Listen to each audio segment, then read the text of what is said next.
चुनाव में जो वादे किए गए थे, भारतीय जनता पार्टी ने अपना संकल्प पत्र रखा था। आज जब समय पूरा हो गया है 5 साल का, तो भारतीय जनता पार्टी को अपने संकल्प पत्र पर दोबारा देखना चाहिए। पहली जो उनकी घोषणा थी वो ये थी कि किसानों की आय दोगुनी होगी। इस समय जहां महंगाई बढ़ गई है, लोगों की आमदनी कम हुई है, बचत है नहीं, तो कमाई जब नहीं बची है और अगर हम आकलन करें तो आज सभी की आधी कमाई हो गई है और महंगाई दोगुनी है। तो जिस समय आधी कमाई होगी और महंगाई दोगुनी होगी तो खुशहाली कैसे आएगी?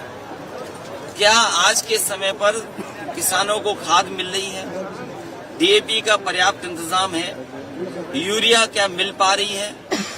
किसान की खेती और किसान की किसानी को बर्बाद करने का काम भारतीय जनता पार्टी की सरकार में हुआ है। कोरोना के समय पर अगर किसान ने खेत में काम न किया होता तो आपकी अर्थव्यवस्था और चौपट हो जाती। पहले तो 3 कानून लाए गए, बड़े पैमाने पे किसानों को अपमान किया गया, 700 के लगभग किसानों ने ये जान गई। और अब वही सरकार के लोग जो काले कानून को तरह तरह से कहते थे, उसके पक्ष में, उसके खिलाफ, और आज वही लोग पक्ष में बोल रहे हैं। और आज मजबूरी में उन्हें उत्तर प्रदेश का चुनाव देखते ही उन्हें तीनों काले कानून वापस लेने पड़ गए, क्योंकि जनता के बीच में जो नाराजगी दिखी उसकी वजह से किसान उनके सामने खड़ा हो जाता चुनाव में। इस वजह से उन्हें कानून वापस लेने पड़े। आज बड़े पैमाने पे नौकरी नहीं है, रोजगार नहीं है, कोई काम हाथ में नहीं है। जो इन्वेस्टमेंट के वादे किए गए थे, जिसमें प्रधानमंत्री, राष्ट्रपति जी आए थे, क्या उत्तर प्रदेश में इन्वेस्टमेंट आया? मुझे कोई बताए कि जौनपुर में नौजवानों को नौकरी और रोजगार के लिए कौन सा बड़ा निवेश हुआ है?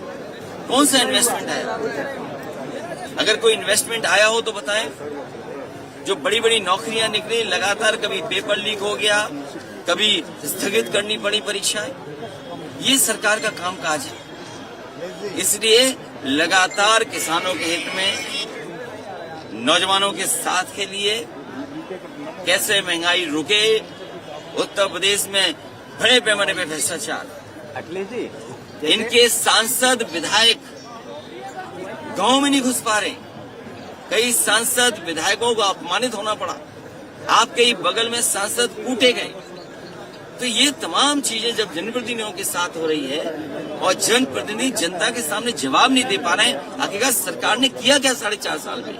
ये डबल इंजन की सरकार पूरी तरीके से फेल हो गई है।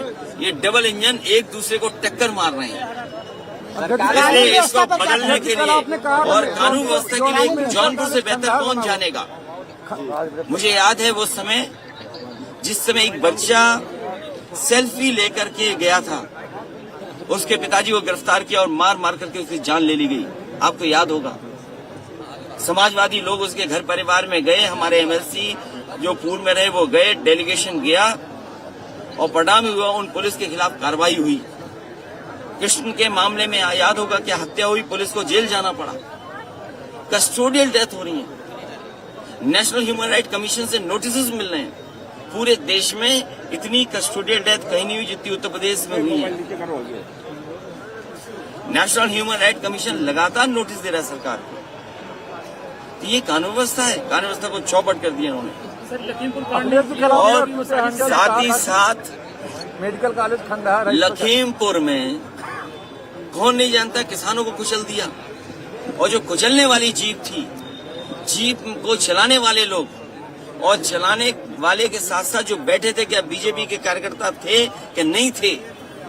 क्या लखीमपुर की घटना किसान भूल जाएंगे? क्या हाथरस की बेटी के साथ जो हुआ इस प्रदेश की माताएं, बहनें, बेटियां क्या भूल जाएंगी? क्या आगरा की घटना को भूला जा सकता है?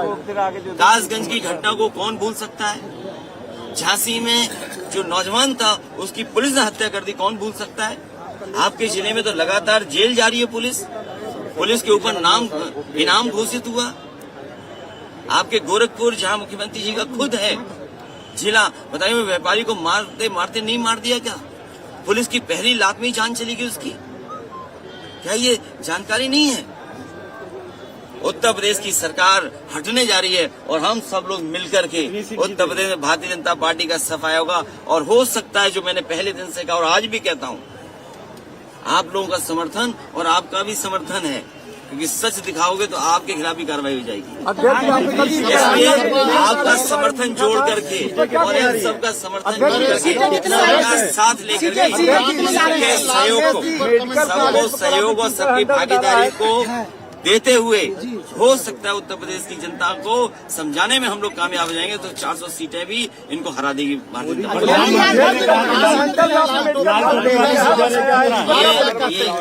ये लाल रंग ये समझते नहीं है। भारतीय जनता पार्टी नहीं समझ सकती लाल रंग, क्योंकि लाल रंग इमोशन का है।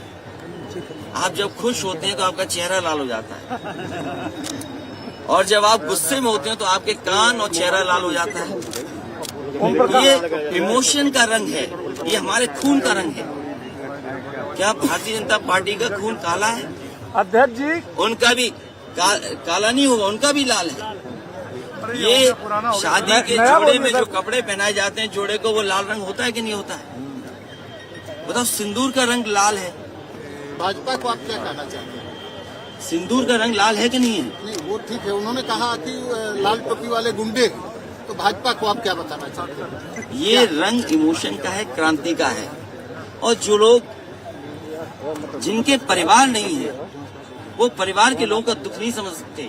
और अभी एक साथी पीछे आया, आवाज दे रहा था, आपने आधुनिक खंडर नहीं देखा?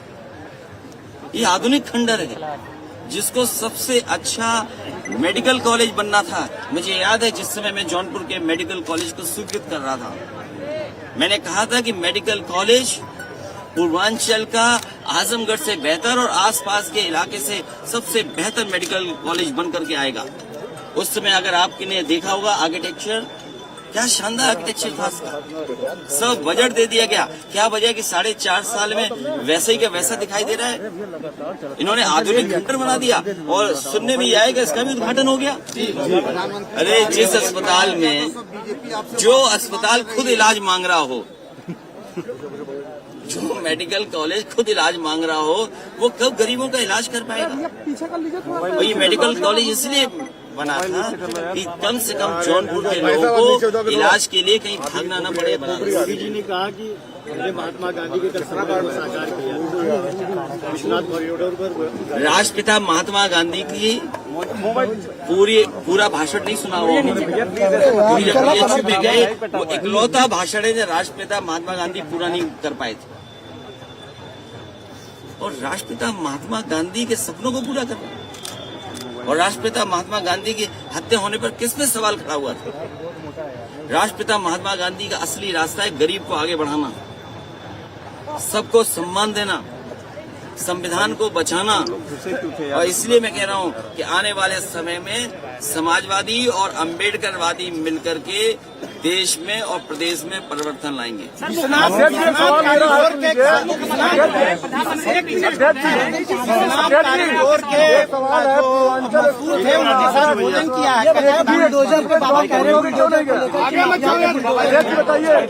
आपने भी आगरा, और आप तो ये बताइए, आपके जौनपुर में भी सूची बनी माफियाओं की कि नहीं बनी? कम से कम अगर मुख्यमंत्री ने सवाल खड़ा किया है तो मुख्यमंत्री जी को ये करना चाहिए कि हर जिले के टॉप माफियाओं की सूची जारी करनी चाहिए। और आज क्योंकि बगल में बनारस है, तो बनारस, चंदौली, भदोई, मिर्जापुर, जौनपुर के जो टॉप माफिया हैं उनकी सूची कब जारी करेंगे?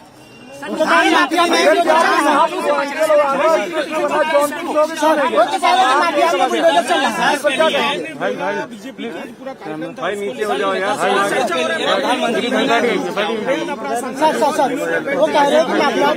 दोबारा बोलने तो ये कुछ पूछ रहे हैं। सर, कल आपने बनारस में जो कार्यक्रम हुआ उसको लेके जो कमेंट किया था कि आखिरी का जब समय आता है तो जाते हैं। नहीं, आप देखिए, कोई पत्रकार साथी पूरा सवाल पूछेगा तो पूरा जवाब मिलेगा।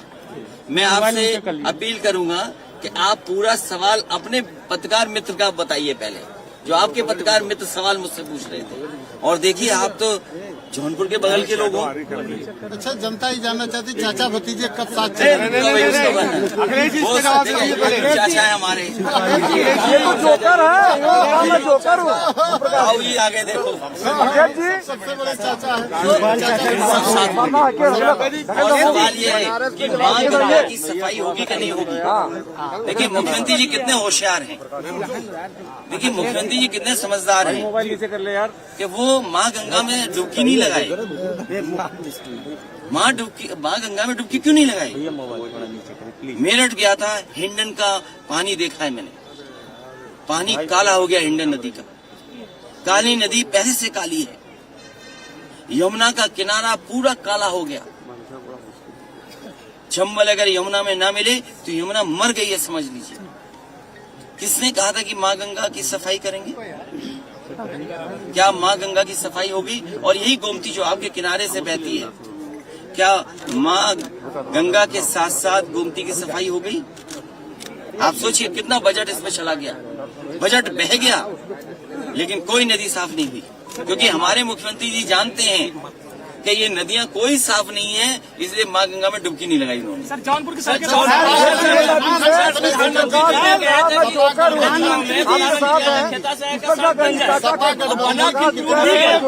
इसके संबंध में क्या जनता हो सकती है 400 सीटें हरा दे भारतीय जनता पार्टी।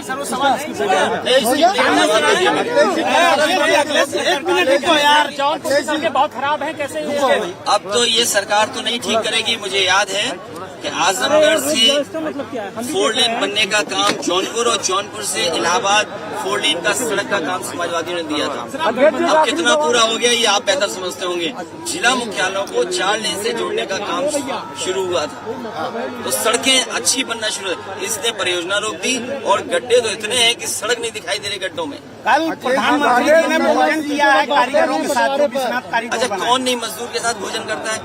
जब जिस समय कैंटीन का खाना सस्ते में किसानों को और गरीबों को और मजदूरों को पौष्टिक आहार मिले, समाजवादी सरकार हम खुद मजदूरों के साथ बैठ करके खाना खाएं। सवाल वो नहीं है, सवाल ये है कि मजदूरों को हमेशा पौष्टिक आहार मिलता रहे। उसकी योजना उत्तर प्रदेश में चालू की थी समाजवादी सरकार ने, वो योजना क्यों बंद कर दी गई? जिस कॉरिडोर, सवाल आपको ये पूछना चाहिए। जिस कॉरिडोर अध्यक्ष जी, ओम प्रकाश जी कह रहे हैं कि मैं जोकर हूँ, 24 करोड़ जनता जोकर के साथ आप सरकार बनाएंगे। छोड़िए ना, मैंने कहा आपके ये साथ हमारे है। सहयोगी अभी दल आपके साथ चाचा है। जी इस हैं, बार तो इन्होंने दरवाजा बंद कर दिया बीजेपी का। और आपके यहाँ सिटकनी बोलते हैं कि चिटकनी बोलते हैं? सिटकनी बंद कर दी इन्होंने। चाचा जोकर है, चाचा जोकर है, अखिलेश जी चाचा जी जोकर है। इनकी आपस में जैसे आपने देखा एक दूसरे को अरे हमसे संबंध तो अच्छे हैं और इनके आपस में भी संबंध है। इन संबंधों की चिंता मत करो, आपको संबंधों की चिंता करनी है। डबल इंजन सरकार जो पैदल पहले ही हो गए, सरकार से पहले पैदल, और किनारे होकर के तस्वीर देख रहे हैं। सोचो, तस्वीर किसी की खिंच रही है? अखिलेश जी, जो इस चुनाव के दूल्हा होने हैं वो कहीं किनारे पे खड़े हैं। आपके आजमगढ़ का नाम आजमगढ़ का नाम बदलने से कुछ नहीं होगा। ये नाम बदलने वाला, रंग बदलने वाली सरकार, दूसरों के काम अपने काम बताने वाली सरकार, जो कैंची कहीं से आता, फीता कहीं से आता, काट करके जो अपने नाम कर रहे हैं, इनको जनता बदल देगी। जनता बदलाव चाहती है और आप सब भी बदलाव चाहते हो। अखिलेश जी, कल ऐसा नहीं है कि आप नहीं चाहते हो, आप भी बदलाव चाहते हो। देखिए, माता जी उनकी हमारे साथ है, माता जी हमारे साथ है। अखिलेश जी, भारतीय जनता पार्टी आपसे माफी की डिमांड कर रही है। बनारस प्रिया से भी गठबंधन संभव है क्या? माता जी हमारे साथ हैं और मैंने कहा कमरा भर चुका है। एक कमरे में जितनी सीटें उतनी ही तो आ सकते हैं। अभी गठबंधन के लिए खत्म है। अब गठबंधन थोड़ा बहुत गुंजाइश है, तो ये पूछते हैं अखिलेश जी, आपने कहा आखिरी समय में आते हैं, बीजेपी उस पर अपॉलॉजी डिमांड कर रही है अब आपसे, और काफी कौन अपॉलॉजी डिमांड कर रहा है? भारतीय जनता पार्टी आपसे अपॉलॉजी डिमांड कर रही है। कई देखिए, नेता, भारतीय जनता पार्टी को आप जानते हो, हम भी जानते हैं। क्या भारतीय जनता पार्टी ये बताएगी कि सबसे पहले काशी विश्वनाथ कॉरिडोर के लिए जो भवन लिया गया था, क्या समाजवादी सरकार में नहीं लिया गया? अगर वो जवाब दे दें, सच बोल दें, मंदिर में खड़े होकर के सच बोल दें अगर ये, तो जवाब हमसे भी ले जाना।